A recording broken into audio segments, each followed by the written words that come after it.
Hello, everybody, and welcome. My name is Julie Mann. I am a professional network marketer. I'm an actor and I'm also an EFT practitioner. And today I'm joined by author and missionary, Carolyn Akinyemi. Hi, Carolyn. How are you? I'm very good, yes. It's great to be here. You bet you get that a lot, don't you? Yes, absolutely. Actually, you said it better than most. Phew, okay. All right.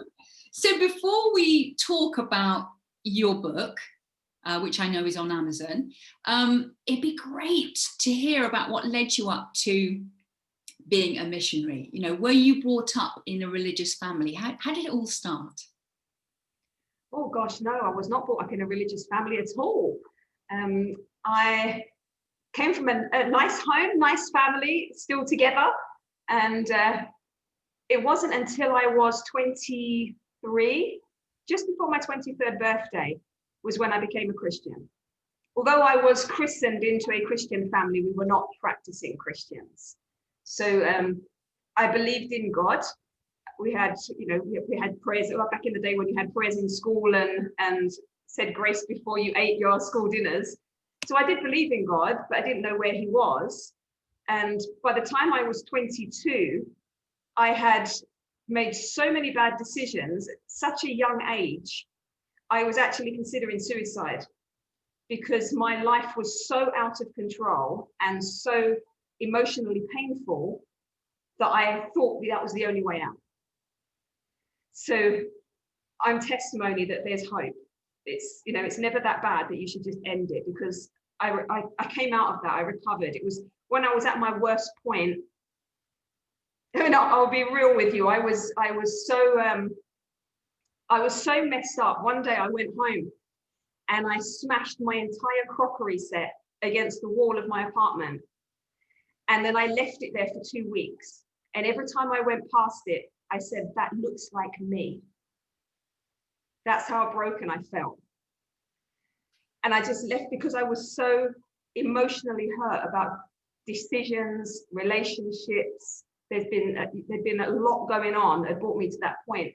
And I took a day off from work, and it was the day that I was planning to end my life and considering how to do it. And then I went for a walk in Walthamstow. I was walking around just trying to sort things out in my head. And I met a young lady who stopped and started to talk to me about Jesus. And half of me felt like, the last thing I need right now is a Bible basher. But the other part of me couldn't understand how somebody so young could be so enthusiastic about her Christianity and about Jesus. And she said to me, without knowing anything about me, she said to me, God knows what you're going through. He wants to help you.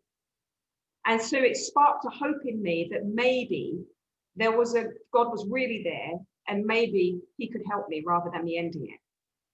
And so I went to church the next day, and I had an experience where it felt like everybody in the church disappeared. And I felt like God had a camera on my life, and he was just showing me all the things I had done to bring myself to that decision, bad decisions that I had made that put myself in dangerous situations and things. And at the end, I realized I'm so angry and so hurt about everything that people have done to me. But I saw what my life had done to Jesus in putting him on the cross at that point. And I realized I'm responsible also for the things in my life. And I have to take responsibility for those and not just blame everybody else and be bitter and angry.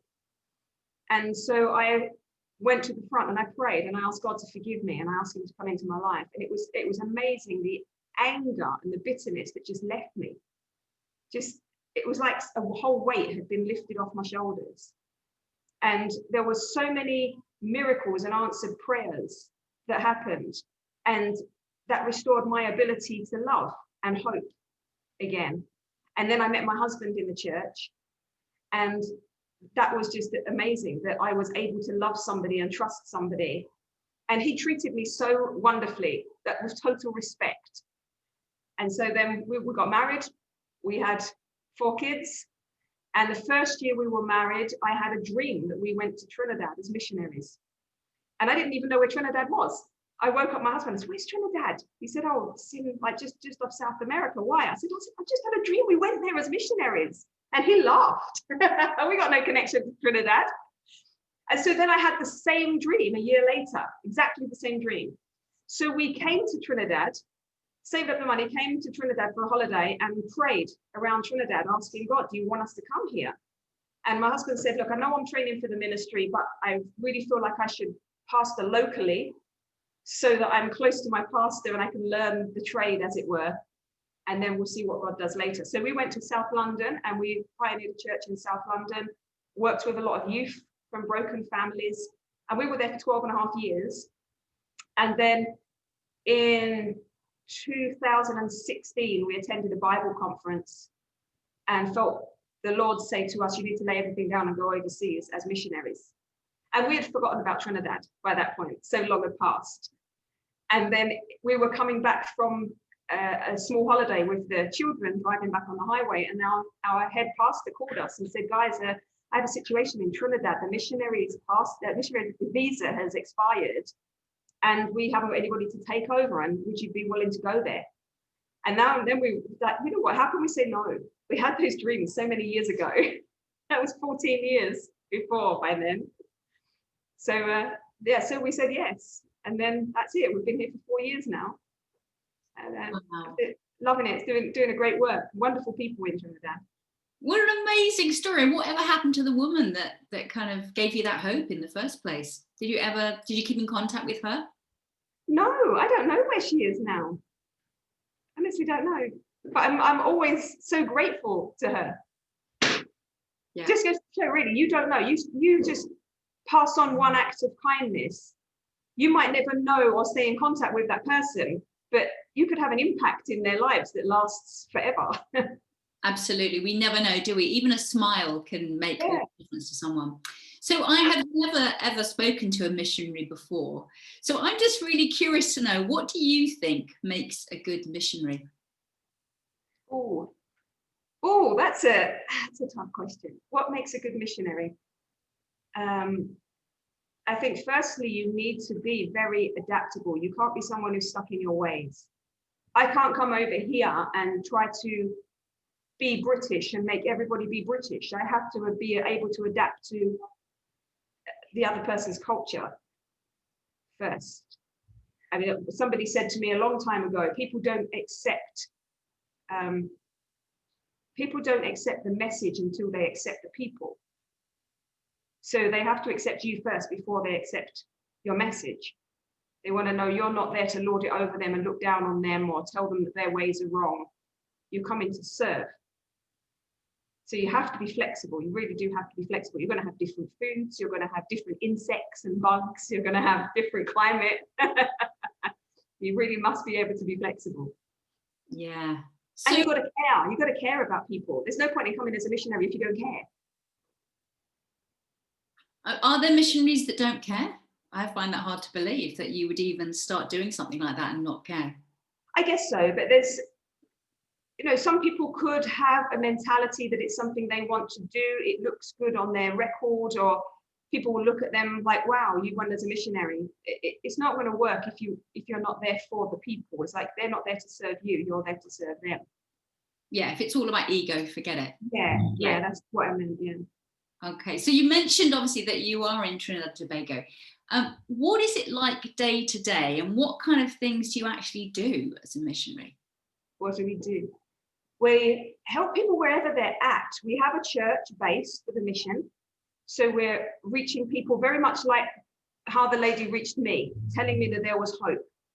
So we have people in the church with similar backgrounds, people who were suicidal, and now they're entrepreneurs with their own businesses and productive in life. We have people who were heavily involved in gangs, and they're now married, productive members of society.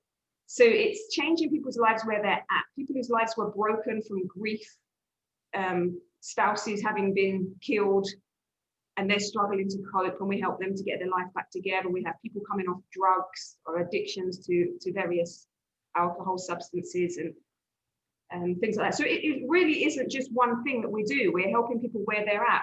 We had a large amount of food distribution program going on during the COVID lockdowns, collecting food boxes and giving them out to people, having sometimes to help people financially. We try not to do that because you can get in a third world nation, you can get people come in, okay, they give out money there, let's go, and then they're going to spend it on drugs. So we try not to give the financial, just, you know, cash. We would rather find out what their needs are and meet their needs in a physical way.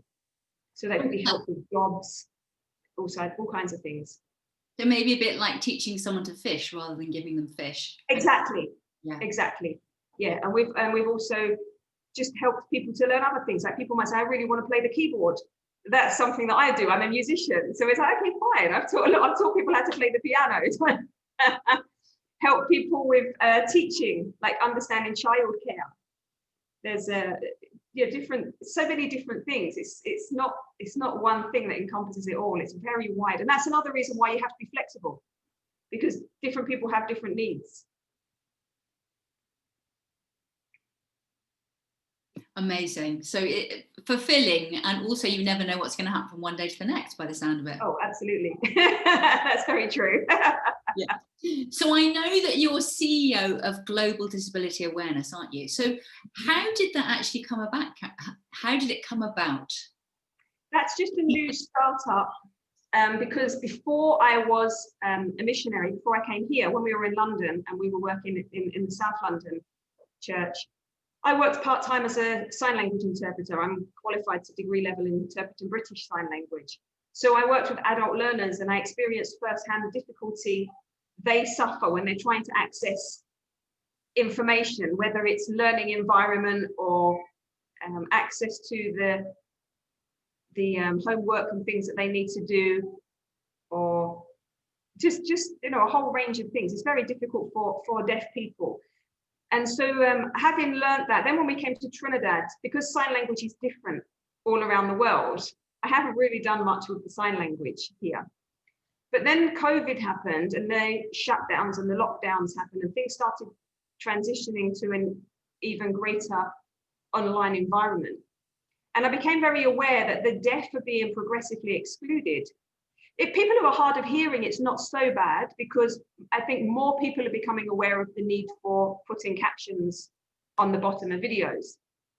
But for the deaf who are profoundly deaf, maybe they were born deaf and they've only learned sign language, many of them struggle with reading and writing. So captions are not always helpful for them. They need a sign language interpreter. That's their main language source.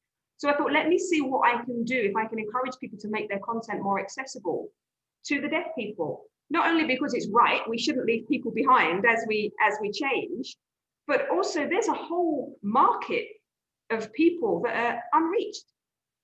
So they're a close community. Deaf people are a close community. One man said to me, he used to work as a car showroom salesman, and he was selling cars, and he had a deaf couple came in to buy a car. And so he made great efforts to try and communicate with them, writing things down, drawing pictures, and using gestures, trying to communicate with them. And he sold them the car, and he thought, okay, that was good. He said after that, he had so many deaf people coming to his business because they told everybody that they knew, he's the man, he will help you. He works really hard to be understood and to understand you. So he said he never realized that just working and reaching out for one deaf couple would impact his business so much. So then from that, I then looked into another company. I've partnered with another company, and we have access to a program where they can adapt people's websites. So rather than a business owner who could possibly have legal action taken against them for not being ADA compliant on their website, rather than paying a fortune to strip it all out and rebuild it and change all your branding, they've developed an artificial intelligence program that can change just the user experience. So the person can go in and click whatever their disability needs are, rather than just the deaf. So if someone suffers from epilepsy, they can turn off certain frequencies so that it won't trigger an epileptic fit. Or if they're visually impaired and they need different color contrasts, they can pick that. So there's a whole range of things. So we're helping people to become aware of the need to be disability inclusive and providing this simple artificial intelligence program, but then also offering the people the chance to reach out and serve the deaf community more by interpreting any content on your websites. So that's how that's all working.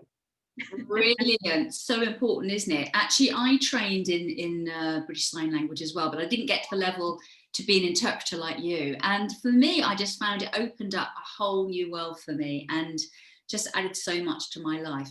So how would you say personally learning that language and being an interpreter has enabled you to maybe do other things differently in your life? I think it really helped me with writing the book that I wrote as well, because with sign language, you really have to think about how to put things in a visual way. I love British Sign Language particularly because it is so visual. And you being an actress as well, there's a lot of kind of role play and drama in it. So with that, especially when you're working at a university level, you have to think, how can I take this complex information and present it in a visual manner? And that helped me with the book that I wrote, The Superheroes Inside Me, as well, because I had that training to kind of put things in a visual way and show things rather than just use words to tell. So I think that, but also I've been working in children's ministries for so long, that helps as well, because children naturally love pictures and images as well. And you've got 4, so you should know. Yes, indeed. Well, I'm glad you mentioned your book, and I think that Superheroes Inside Me is such a great title, and in a moment you can tell us why it's called that. But what's the story behind that story? Okay, so Superheroes Inside Me really was one of the end results of all of my children developing eczema when they were babies. So as you can imagine, having one child with eczema and having wet wraps and emollients and steroid creams and the allergies that tend to develop with it is a full-time job. And then when you multiply that by 4, it turns completely crazy. So I have a saying, desperate mums do amazing things. And I was a desperate mum. And so I wasn't content to just accept what the medics were telling me. Well, you obviously have an ectopic family. That wasn't good enough for me. So me, it's like there has to be a reason why. Why is this happening to my family? And so I just started to research. And because I didn't have a medical degree, I had to look from every angle. I didn't come at it with one perceived idea of what could be causing eczema. I started to look from every angle I could find, every type of PhD science paper that I could get my hands on, and then created a map of what's happening inside the body when you have eczema. And so the various changes we needed to make to get my kids free, I needed to find a way to get my kids on board. Because we often tell children, just do what I say. But really, we want them to understand why we're saying that, because if we're not around or they're outside of our control, we want them to own the convictions of why they do what they do. So I decided one of the best things to do is to write stories. My kids love books. I'm glad my kids love books. They're all readers. So I thought, let me write stories where I can turn the immune cells and the microbiome into superheroes. Superheroes never go out of fashion. So I said, let me put them into superhero stories, and then I can write stories showing what these superheroes are doing and what their superpowers are and how our diet and our lifestyle impacts them and their ability to keep us healthy. So that's where Superheroes Inside Me came from. So originally it was written for my children, but then I thought, let me publish it on Amazon because it will help other people. And what I found amazing was I've had PhD scientists read it and give me 5-star reviews and say that they've learned from it. So it's not a simple kids book for like 5-year-olds. I've got parents read it to their younger children, but really it's aimed at teenagers and even above. It will help all families. How brilliant. And I know you're actually creating a course, aren't you, around eczema? Yes, I am. I'm creating a course around that whole eczema map, because a lot of people are struggling, and especially with the COVID now, so much hand sanitizing and the masks that people are wearing, and the amount of facial eczema and hand eczema is going through the roof. And so, there's millions and millions of people suffering, and they've been told that it's incurable, and it's not incurable. The reason why people struggle to find a cure is because eczema really isn't what's wrong. Eczema is just a label. So you have to find out what's wrong to find out what's causing those symptoms, and then you can address what's wrong. So using this map, I'm creating this course, which I'm hoping to launch in January. And then that will teach people exactly what's going on inside their bodies and empower them to be able to make the changes they need to make, just as I did with my kids. Brilliant, because it is a growing problem, isn't it? Mm. Yeah. So if anyone's watching, Carolyn, and they suffer from eczema, or maybe their children do, or they know someone else that does, have you got any advice for them? Something simple they could do. Something simple. One of the most important things to do is to check your water, because people are not told that hard water severely exacerbates eczema. It's one of the things that makes such a huge difference to skin. It just frustrates me that doctors never tell people about it. And there's science documents that actually say you need to check your water. So we had a water softener fitted. The water hardness is how much calcium and magnesium minerals are picked up in the water as it travels through the land. The more calcium and magnesium, the harder the water supply. And in municipal areas, it tends to be very hard water, especially London. A lot I think the only soft waters is really West Country and Wales in the UK. But if you're in anywhere else, the likelihood is you've got hard water. And so a water softener uses a specific salt block that takes the calcium and magnesium away. And then you have very soft water that feels like you're in Wales. So really lovely foamy soap. So you get the money back for it quite easily, because you need less soap, you need less laundry detergents, you need less of everything because it's also foamy. But your skin feels softer. It doesn't dry your skin out so much. And that made a huge difference to my kids. Just that one simple addition to our lifestyle. Fix a water softener into your house.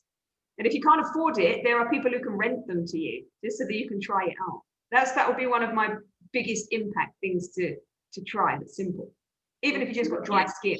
And the water's going to taste better, surely. I don't tend to drink tap water anyway. I would, unless I filter it. If I have a water filter, I might drink the tap water. So I'm not too sure on whether it tastes better, but it definitely prolongs the life of your boiler and all your appliances, like your laundry, because it doesn't limescale. Soft water doesn't limescale appliances like hard water does. Well, what's not to love about that, isn't it? Really? Yeah. So I know that working as a missionary, you just don't know where you're going to be sent in the world, do you? And obviously, so it's all very uncertain. Mm. I know that you weren't planning to be where you are for as long as you have been, and that's got to do with COVID restrictions, hasn't it? You actually... Well, yeah, that's correct. Our missionary visa, not so much that we weren't planning, we were hoping to stay longer, because we have applied for an extension to stay, because our visa expired in August. So we have applied for a 1-year extension. The whole idea when you go to missionaries is to raise up local people who can carry on that mission after you go. So we just applied for an extra year that we can complete that. But then the borders shut down, so we're into the extension anyway, even though we haven't officially got one. So it actually works for our benefit. So we don't know when the borders will open, because Trinidad was very proactive. As soon as anything hit, they said, okay, we're a third world country, we can't cope with the pandemic. They just shut all their borders. No one in or out.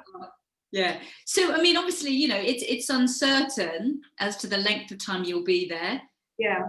And for a lot of people, uncertainty is a really, really scary thing. And obviously, with what's going on in the world right now, there are people that are dealing with uncertainty on a daily basis. So especially having 4 children and a husband, how do you deal with the not knowing? Whether it's not knowing whether you're going to be there, or, how do you deal with that? I think, like, my husband has a saying. His saying is, I don't know what the future holds, but I know who holds the future. So that saying really is like, okay, I don't know how long we'll be here. I don't know where we will go after here, but I know that I serve God, and I know that God is in control of everything. and whatever he does is good.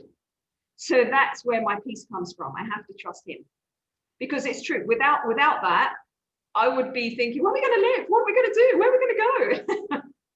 Wow. Say that saying again, Carolyn. Your I husband. don't know what the future holds, but I know who holds the future. That is just so powerful, isn't it? Yeah. So if someone watching would really like to get hold of your book or find out more about this course that you're doing, or find out anything about the work that you've been doing, where would they do that? How would they find out about you? They can find me on Facebook. Just look for my name, Carolyn Akinyemi. You will find my Facebook. I've got a music page and I've got an author page there. And also they can go to my website, superheroesinsideme.com, and you can read the sample of the book. You can read the first chapter of the book free. If you just put your email address in, and then you'll get a PDF of the first part of the book. So you can sample that as well and see what that's like. And then you can message me on LinkedIn, could message me on the Facebook author page. Brilliant, brilliant. So last question, what would you like people to be saying about you when you're gone? Oh, gosh, you asked some questions to put people on the spot, don't you? What would I like people to say about me when I'm gone? Gosh, I'm not sure. She gave her all. Her life counted, really. That's it. Her life counted. Brilliant. She gave her all and her life counted. Yeah. I love that. Carolyn Akinyemi, thank you so very much. You're welcome. Thank you.